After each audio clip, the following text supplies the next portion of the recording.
Tempo scaduto, il Treviso perde il calcio. La società biancoceleste non è inclusa nemmeno nell'elenco stilato per la Lega Dilettanti.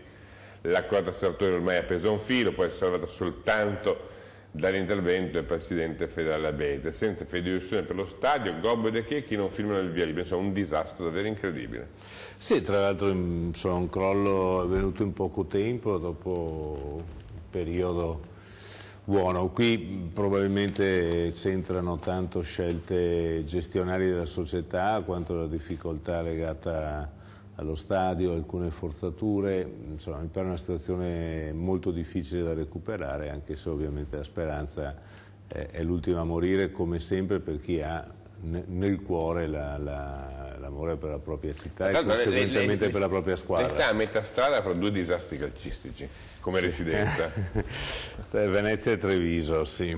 Veramente due disastri. Sì, sì. Forse questo dovrebbe spingere a ripensare complessivamente, però insomma, il calcio, è chiaro che l'agonismo che ti spinge verso l'alto non può essere limitato alle squadre grandi, non è che però forse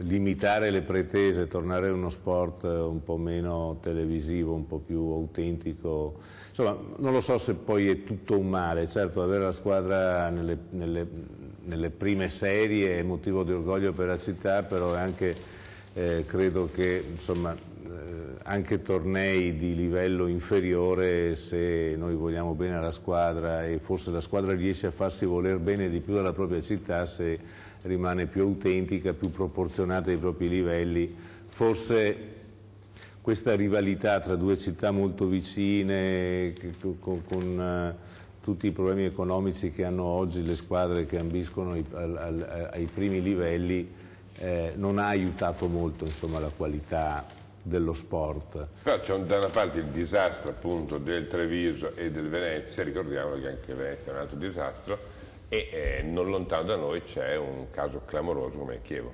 Certo. Una rondine non fa primavera, oppure loro bravi e qui inetti, perché siamo a livello di inettitudine, perché se parliamo appunto di nemmeno essere in grado di iscriversi alla Serie D, sì, sì. Siamo a livello o dell'impossibilità o dell'inettitudine. Cioè forse due grandi ambizioni che si sono elise a vicenda. È vero che anche il Chievo insomma, testimonia che possono condividere due grandi squadre in una stessa città, però noi non ci siamo riusciti. No, non so dire perché, non so dire per come, probabilmente le cause sono sicuramente più di una. Noi non ci siamo riusciti, forse varrebbe la pena di tentare innanzitutto di affrontare con uno spirito nuovo il tema dello stadio, insomma. La rivalità ha reso impossibile quello che dovrebbe essere una cosa invece normale, creare una struttura unica tra Treviso e Venezia. Lo ha reso impossibile quando sarebbe stato facile. Dal punto di vista economico oggi è più complicato e da qui probabilmente anche tutte le questioni legate. Un'ultima battuta prima di lasciare lo sport: non è che con un fattore di omonimia lei mi diventa juventino? No, è possibile. No, 3 juventini in casa, mia figlia, mio figlio e mia moglie, è più che sufficiente. No, perché io sono romanista, ho 2 figli milanisti. Sono dolori questi, devo dire. Dolori seri, sì. Quindi a lei Diego gli fa un baffo. No, mi bastano 3 juventini in casa, più che sufficienti. E me lo sa che Dunga ha detto che la Juve alla brasiliana è pronta per lo scudetto? Pazienza, sarà un altro anno di sofferenze, ci siamo abituati, ma...